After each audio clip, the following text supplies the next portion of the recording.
Hello guys, तो स्वागत है आपका फिर से मेरे यूट्यूब चैनल पे। मैं हूं Lucky Jangid fitness certified by physique engineer.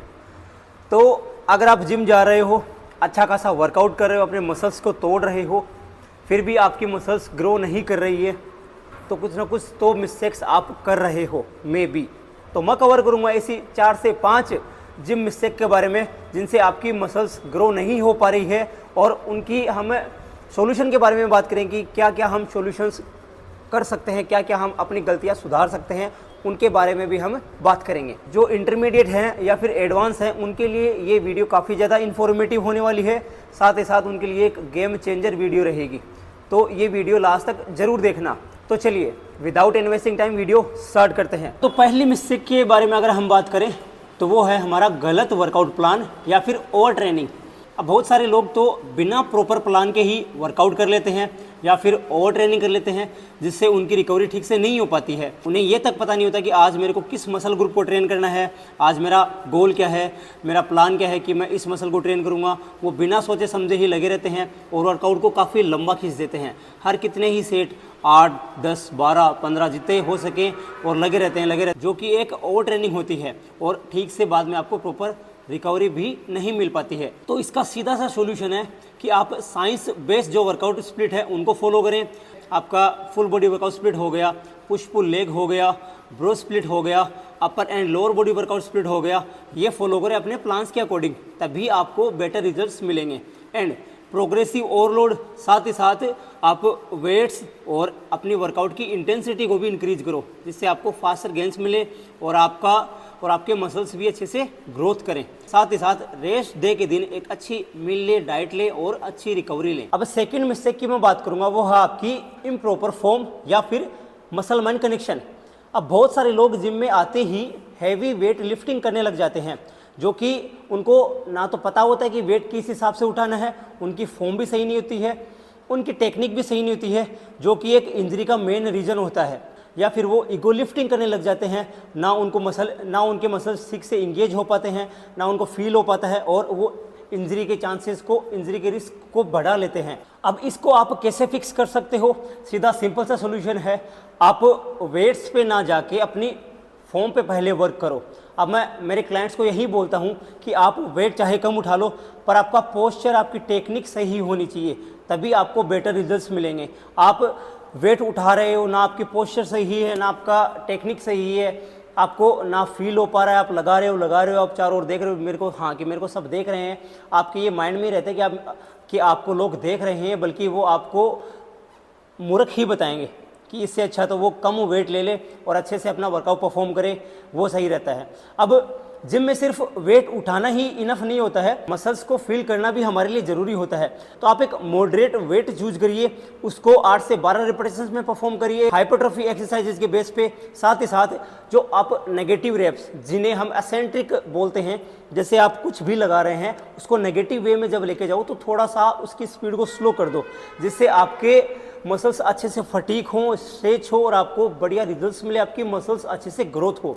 और वेट हमेशा उतना ही चूज करो जितना आप कंट्रोल कर सको, जितना आपका पोटास है कि मैं इतना ही उठा पाऊंगा, इतने वेट में मैं 8 से 12 रेप इजीली लगा पाऊंगा और मेरे रिस्क के चांसेस भी कम रहेंगे। इससे आपको लोगों से मतलब नहीं है, आपको अपनी मसल्स बनानी है। आप दिखावे पे मत जाओ, आप रिजल्ट्स पे जाओ कि मेरे को रिजल्ट्स पे फोकस करना है, मेरी मसल्स को ग्रो करना है मुझे, ठीक है। तीसरी मिस्टेक के बारे में मैं बात करूंगा, वो है आपकी रिकवरी या स्लीप पे प्रॉपर फोकस ना करना। अब जब तक आपकी रिकवरी ठीक से प्रॉपर नहीं हो पाएगी तब तक आपकी ग्रोथ भी इम्पॉसिबल है, क्योंकि एक बेटर स्लीपिंग क्वालिटी आपको बढ़िया रिकवरी देती है। अगर आप प्रॉपर नींद नहीं ले पा रहे हो तो आपकी बॉडी में कार्टिसोल रिलीज होगा। कार्टिसोल क्या करता है? आपकी बॉडी में स्ट्रेस लेवल को बढ़ा देता है। स्ट्रेस लेवल बढ़ेगा, प्रोटीन सिंथेसिस भी आपका ब्रेकडाउन होगा, जिससे आपकी मसल लॉस होने के चांसेस बढ़ जाते हैं और आप ठीक से मसल ग्रो नहीं कर पाते हैं। इस चीज़ का बिल्कुल ध्यान रखें। एक प्रॉपर 7 से 8 घंटे की नींद लें, प्रॉपर रिकवरी लें। अगर आप पूरी डाइट भी फॉलो कर रहे हो एंड प्रॉपर नींद नहीं ले रहे हो तो आपकी रिकवरी बिल्कुल भी नहीं होगी और आपको रिजल्ट्स भी नहीं मिलेंगे। न्यूट्रिशन के साथ साथ आपकी स्लीपिंग क्वालिटी भी बेटर होनी चाहिए, तभी आपको बेटर रिजल्ट्स मिलेंगे। And foam rolling, stretching, active recovery, इनको भी आप इंपॉर्टेंस दो। अब चौथे पॉइंट को मैं कवर करूंगा, वो है आपका कि सप्लीमेंट्स पे ओवर डिपेंडेंट होना। अब कई लोग सोचते हैं कि हम ज़्यादा सप्लीमेंट यूज करेंगे तो हमारी मसल्स ज़्यादा ग्रोथ करेगी। ऐसा बिल्कुल भी नहीं है।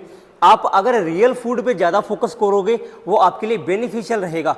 जिस चीज़ को आपकी नीड है उतना ही आपको लेना चाहिए। जैसे सप्लीमेंट्स में आप मान के चलो तो आप प्रोटीन ले सकते हो, क्रिएटिन ले सकते हो, मल्टीविटामिन ले सकते हो, फिश ऑयल्स, ओमेगा, आप D3, ये इनफ होते हैं, मोर देन इनफ होते हैं। इसके अलावा आप और चीज़ों पे इन्वेस्ट ना करके आप अपने रियल फूड पे इन्वेस्ट करो, वो आपके लिए बेनिफिशियल रहेगा। आपकी मसल्स गेन के लिए एक बढ़िया संकेत रहेगा, एक बढ़िया साइन रहेगा। अब कई लोग सोचते हैं कि सिर्फ सप्लीमेंट्स लेने से ही बॉडी बन जाएगी। सप्लीमेंट से बॉडी नहीं बनती, बॉडी बनती है आपकी डाइट से और आपकी ट्रेनिंग से, वो ज़्यादा इंपॉर्टेंट होता है इससे। इफ़ अगर आप ठीक से प्रॉपर तरीके से डाइट नहीं ले पा रहे हो तो आप सप्लीमेंट्स पे आ सकते हो। अब पांचवें एंड लास्ट पॉइंट की मैं बात करूंगा, वो है आपका poor nutrition and protein intake. अब बहुत सारे लोग वर्कआउट तो अच्छे से कर लेते हैं पर अपनी डाइट को ठीक से मेंटेन नहीं कर पाते हैं, अपने न्यूट्रिशन को सही से मेंटेन नहीं कर पाते हैं, या फिर कम अमाउंट में प्रोटीन लेते हैं, अपने मैक्रोज को काउंट नहीं करते हैं, जितना उनको रिक्वायर्ड है उनसे वो कम कैलोरी लेते हैं, जिनसे उनकी मसल गेन नहीं होती है। अब प्रोटीन इंटेक बॉडी के लिए काफ़ी ज़्यादा जरूरी है। एक ह्यूमन बॉडी को डेली 1.6 से लेके 2.2 ग्राम पर केजी बॉडी वेट के अकॉर्डिंग प्रोटीन लेना चाहिए, जो उनको मसल गेनिंग में काफ़ी ज़्यादा मदद करती है। साथ ही साथ वो अपने मैक्रोज को काउंट करें, अपने कार्ब्स, गुड फैट पे ज़्यादा फोकस करें, जिससे आपकी बॉडी में एनर्जी आ सके और आप एक बढ़िया वर्कआउट परफॉर्म कर सकें। एंड सबसे मेन इंपॉर्टेंट रोल होता है आपके pre and post workout meal की, कि आप क्या खा रहे हैं, क्या ले रहे हैं। वर्कआउट के बाद एक बढ़िया प्रॉपर मील लो या फिर आप शेक ले सकते हो। Pre workout and post workout में ध्यान रखो, ज़्यादा फैटी जो डाइट होती है उस पर मत जाओ, या तो फ्रूट, बढ़िया प्रोटीन सोर्स, उस फूड को आप चूज कर सकते हो, वो आपके लिए बेनिफिशियल रहेगा और बेटर रहेगा। एंड साथ ही साथ आप अपने बैलेंस्ड कैलोरी सरप्लस पे रहो, जिससे आपकी मसल्स को ग्रोथ होने में काफ़ी ज़्यादा फायदा मिलेगा और आप इजीली अपना मसल्स पुट ऑन कर सकते हो। अगर आपकी डाइट सही नहीं है तो आप चाहे जितनी मेहनत कर लो, कितना ही आप खुद को तोड़ लो जिम में आके, आपको रिजल्ट्स नहीं मिलने वाले, आपके मसल्स ग्रोथ नहीं होने वाले हैं बिल्कुल भी। आपको डाइट तो लेनी पड़ेगी, अपना प्रोटीन इंटेक सही रखना पड़ेगा, अपने मैक्रोज को ठीक से काउंट करना पड़ेगा, तभी आपको एक बढ़िया रियल गेन्स मिल सकते हैं। तो अगर आप चाहते हो कि मेरी मसल्स अच्छे से ग्रोथ हो और मैं जिम का अच्छे से फ़ायदा उठाऊँ, तो इन 5 गलतियों को अवॉइड करना सीख जाओ। साथ ही साथ सही अप्रोच को फॉलो करो एंड आपका जो ट्रेनिंग प्लान है, आपका न्यूट्रिशन, आपकी रिकवरी, आपकी कंसिस्टेंसी, इन चारों चीज़ों को एक साथ में लेके चलो, तभी आपकी मसल्स ग्रो हो पाएंगी और आपको गारंटेड रिजल्ट मिलेंगे। तो आई होप आपको ये वीडियो काफ़ी ज़्यादा हेल्पफुल लगा। तो मिलते हैं नेक्स्ट वीडियो में एक नई इन्फॉर्मेशन के साथ, एक नई गाइडेंस के साथ। तब तक आप मेरे पेज को लाइक करो, फॉलो करो एंड सब्सक्राइब करो। Thank you.